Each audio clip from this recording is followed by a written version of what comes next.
Hello students, আমার YouTube channel study with মিঠুতে তোমাদের সবাইকে স্বাগত। আমি তোমাদের মিঠু ম্যাম। আজকে প্রথম শ্রেণীর আমার বই 32 থেকে 36 পাতা পর্যন্ত আলোচনা করব।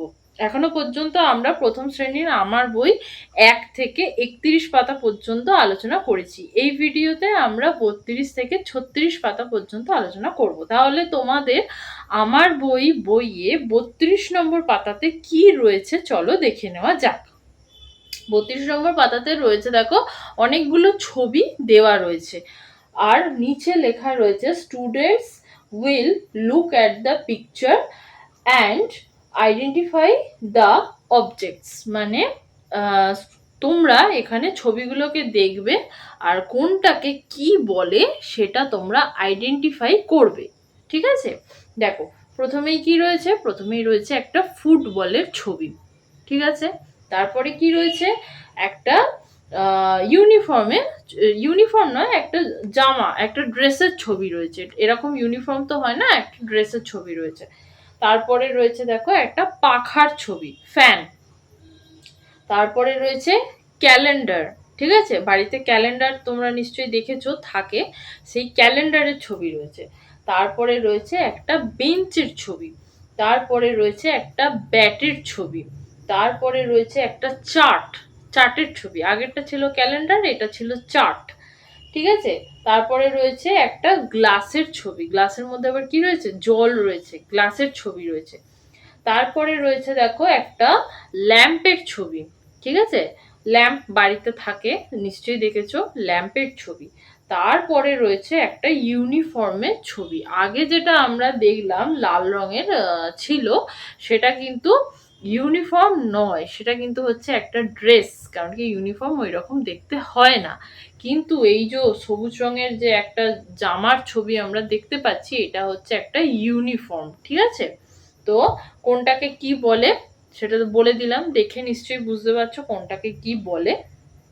ঠিক আছে, তারপরে রয়েছে দেখো একটা ডিমের ছবি, আপেলের ছবি, তারার ছবি, একটা টুপির ছবি, ফুলের ছবি, পাখির ছবি। এটা তোমাদেরকে আঁকতে হবে। পাশে যে ফাঁকা যে জায়গাটা দেখতে পাচ্ছ, সেই ফাঁকা জায়গাটাতে তোমাদেরকে দেখে দেখে আঁকতে হবে আর রং পেন্সিল দিয়ে তোমাদেরকে রং করতে হবে। তো এটা তোমরা করবে, এটা তোমাদের কাজ। তারপরে রয়েছে দেখো কিছু আঁকিবুকি আঁকা রয়েছে। এটা তোমাদেরকে নিচে লেখা রয়েছে শিক্ষার্থীরা দেখে দেখে যতদূর সম্ভব পেন্সিল না তুলে একটানে আঁকার চেষ্টা করবে। মানে এখানে তোমরা যেভাবে ছবিটা দেওয়া আছে সেইভাবেই তোমরা ছবিটাকে আঁকবে, পেন্সিল না তুলে এক টানে, একদম এক টানে এরম এরম এরম এরম এরম এরম করে এক টানে তোমাদেরকে ছবিটা আঁকতে হবে যতটা সম্ভব। যদি না পারো তাহলে তো পেন্সিল তুলতেই হবে, কিন্তু এক টানে তোমাদেরকে আঁকার চেষ্টা এখানে করতে হবে। দেখো প্রথমেই রয়েছে এরকম পাহাড়ের মতো ছবি, এক টানে ওটা করবে। তারপরে রয়েছে দেখো আইসক্রিমের ছবি করবে। তারপরে রয়েছে প্রদীপের ছবি, সেটাও এক টানে করার চেষ্টা করবে। তারপরে রয়েছে মোমবাতির ছবি, আপেলের ছবি, তারপরে আবার একটা জোকারের মুখের ছবি রয়েছে। এইগুলো তোমাদেরকে পেন্সিল না তুলে এক টানে করার চেষ্টা তোমাদেরকে করতে হবে। আস্তে আস্তে চেষ্টা করবে, দেখবে তোমরা ঠিকই করতে পারবে। আমার কাছে যেহেতু পিডিএফ রয়েছে, সেই জন্য আমাকে স্ক্রিনশট শেয়ার করে তোমাদেরকে বলতে হচ্ছে। আমার কাছে যদি বই থাকতো তাহলে তোমাদেরকে আমি দেখিয়ে দিতাম যে কি করে করতে হবে, কিন্তু আমার কাছে যেহেতু বই নেই, পিডিএফ রয়েছে, সেই জন্য স্ক্রিনশট শেয়ার করে এগুলো তোমাদেরকে বলতে হচ্ছে। আর স্ক্রিনশটের মধ্যে এত কিছু বলে দেওয়া সম্ভব নয়, একটা বই থাকলে দেখিয়ে দেওয়াটা একটু ইজি হয়ে যায়।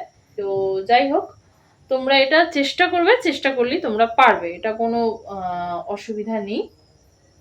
তারপরে রয়েছে দেখো 36 নম্বর পাতাতে একটা কবিতা রয়েছে, মুনিরাম মুন্সি।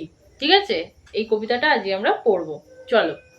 মুনিরাম মুন্সি, কোমরেতে ঘুনসি, নাক দিয়ে শাক খায়, কনুইয়ে ধাক্কায়, ঢিবি ভেঙে উই ধরে, মই দিয়ে সই করে, যত হেঁটে চলে সে তত বেটে হয় সে। ঠিক আছে, এটা এটা হচ্ছে একটা মানুষের নাম, একজন ব্যক্তির নাম। তার নাম হচ্ছে মুনিরাম মুন্সি। ঠিক আছে, এটা খুব মজার একটা কবিতা, তোমাদের পড়তে খুব ভালো লাগবে।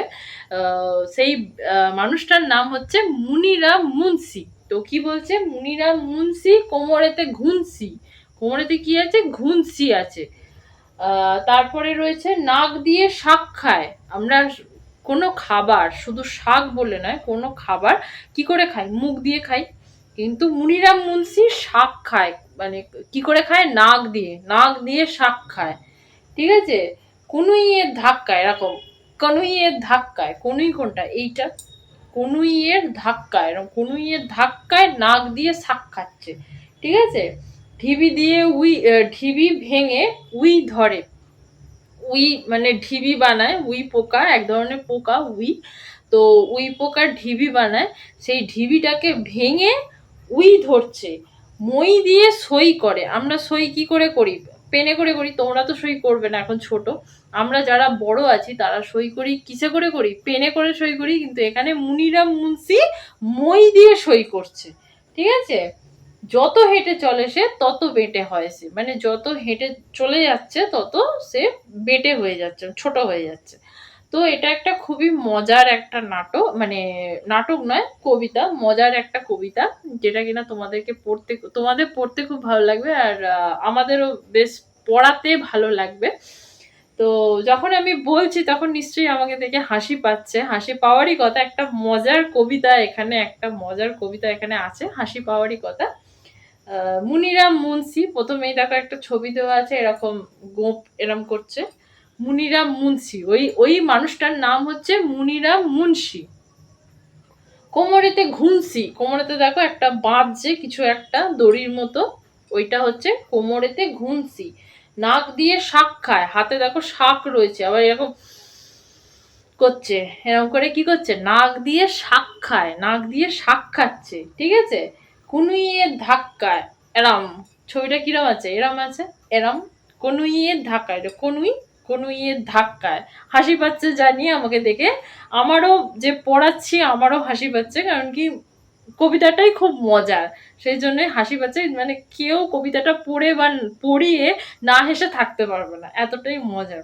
তো যাই হোক, এরকম কনুইয়ের ধাক্কায়, কনুই, কনুইয়ের ধাক্কায় ঢিবি ভেঙে উই ধরে। উই যেহেতু ঢিবি বানায়, তারপর দেখো একদম নিচে রয়েছে মুনিরাম মুন্সি কি করছে? একটা ঢিবির মতো রয়েছে, আর ঢিবিটাকে ভাঙছে। ঢিবি ভেঙে কি করছে? উই ধরছে, উই পোকা ধরছে। ঢিবি ভেঙে উই ধরে, মই দিয়ে সই করে। হাতে একটা মই রয়েছে, মই নিয়ে কি করছে? মই দিয়ে সই করছে। আমরা কি করি? মই ব্যবহার করি কোথাও একটা ওঠার জন্য, নিচ থেকে ওপরে ওঠার জন্য মই ব্যবহার করি। কিন্তু এখানে মুনিরাম মুন্সি মই দিয়ে সই করছে। আমরা পেন দিয়ে সই করি, আর মই দিয়ে নিচ থেকে ওপরে উঠি। বা তোমরা যারা লুডো খেলো, সাপ সিঁড়ি যারা খেলো, তারা দেখেছো এরকম মই থাকে, মইয়ের মুখে পড়লেই ওপরে উঠে যাও, আবার সাপের মুখে পড়লে নিচে নেমে আসো। তো মই ওই কাজেই ব্যবহার হয়, নিচ থেকে ওপরে ওঠার জন্য। কিন্তু এখানে মুনিরাম মুন্সি মই দিয়ে সই করছে। ঠিক আছে, যত হেঁটে চলে সে তত বেটে হয় সে, মানে যত হেঁটে চলে যাচ্ছে, দূরে চলে যাচ্ছে, তত ছোট হয়ে যাচ্ছে। দেখবে, ধরো তুমি এখানে দাঁড়িয়ে আছো আর তোমার বাবা তোমার সামনে দাঁড়িয়ে আছে। ঠিক আছে, তখন তোমার বাবার হাইট যতটা তোমার মনে হবে, তোমার বাবা যদি আস্তে আস্তে আস্তে আস্তে চলে যায়, আর তুমি একই জায়গায় দাঁড়িয়ে আছো, কিন্তু তোমার বাবা আস্তে আস্তে আস্তে আস্তে চলে যাচ্ছে, দূরে চলে যাচ্ছে, তখন দেখবে তোমার বাবার হাইটটা এরকম আস্তে আস্তে আস্তে আস্তে এরকম এরকম করে ছোট হতে হতে হতে আস্তে আস্তে মিলিয়ে যাবে। এটা হয়। ঠিক আছে, সেই জন্য বলছে যত হেঁটে চলে সে তত বেটে হয় সে, মানে যত হেঁটে চলে যাচ্ছে তত তার হাইটটা এরম আস্তে আস্তে আস্তে আস্তে আস্তে আস্তে ছোট হয়ে যাচ্ছে। ঠিক আছে, তো এটা খুবই মজার একটা কবিতা, মুনিরাম মুন্সি। এখানে একজন ব্যক্তির কথা বলা হয়েছে, মুনিরাম মুন্সি। আশা করছি তোমাদের পড়েও খুব ভালো লাগলো, আর আমারও খুব ভালো লাগলো তোমাদেরকে পড়িয়ে কবিতাটা। তো আজকে এই পর্যন্তই। এই ভিডিওতে আমরা 32 থেকে 36 পাতা পর্যন্ত আলোচনা করলাম। আমার বই প্রথম শ্রেণীর আমার বই। এখনো পর্যন্ত আমরা আমার বই প্রথম শ্রেণীর আমার বই ১ থেকে ৩১ পাতা পর্যন্ত আলোচনা করেছি। সেই ভিডিও যদি এখনো পর্যন্ত কেউ দেখে না থাকো তাহলে প্লেলিস্টে গিয়ে দেখে নেবে। সেখানে ক্লাস 1 আমার বই বলে একটা প্লেলিস্ট আছে, সেখানে যাবে। সেখানে গেলেই প্রথম থেকে পরপর ভিডিওগুলো সাজানো রয়েছে, সেখানে গেলেই তোমরা প্রথম থেকে ভিডিওগুলো পেয়ে যাবে। আজকে এই পর্যন্তই। এর পরের ভিডিওতে আমরা ৩৭ নম্বর পাতায় যে রাইমটা রয়েছে সেই রাইমটা নিয়ে আমরা আলোচনা করব। আজকে আমার ভিডিওতে যদি কেউ নতুন থেকে থাকো আর এখনো পর্যন্ত যদি আমার ইউটিউব চ্যানেল স্টাডি উইথ মিঠুকে সাবস্ক্রাইব না করে থাকো তাহলে আমার ইউটিউব চ্যানেল স্টাডি উইথ মিঠুকে সাবস্ক্রাইব করে দিও, আর পাশে থাকা বেল আইকনটাকেও ক্লিক করে দিও, তাতে আমি যখনই নতুন কোনো ভিডিও আপলোড করব তোমাদের কাছে নোটিফিকেশন পৌঁছে যাবে। আজকে এই পর্যন্তই। এর পরের ভিডিওতে আমরা প্রথম শ্রেণীর আমার বই ৩৭ নম্বর পাতায় যে রাইমটা রয়েছে সেই রাইমটা নিয়ে আমরা আলোচনা করব।